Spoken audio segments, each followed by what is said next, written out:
ஆயுர்வேதம் ஒரு பொக்கிஷம், நம் ஆயுள் நீட்டக்கும் அற்புதம்.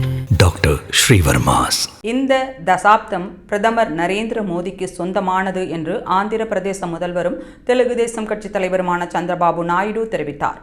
இதுகுறித்து அவர் தெரிவிக்கையில், வரவிருக்கும் பீகார் சட்டசபை தேர்தலில் தேசிய ஜனநாயக கூட்டணி வெற்றி பெறும், மக்களும் அதிகாரம் அளிக்கும் நோக்கத்துடன் மத்திய அரசு பல முக்கிய சீர்திருத்தங்களை மேற்கொண்டு வருகிறது என்றார்.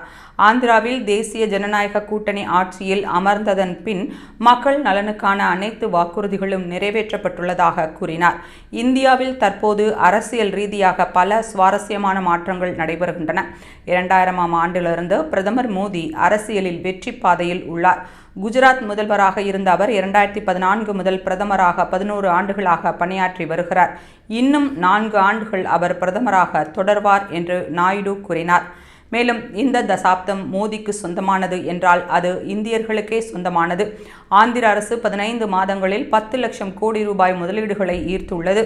மேலும் 5 லட்சம் கோடி ரூபாய் முதலீடு தொடர்பான பேச்சுவார்த்தைகள் நடைபெற்று வருவதாக தெரிவித்துள்ளார்.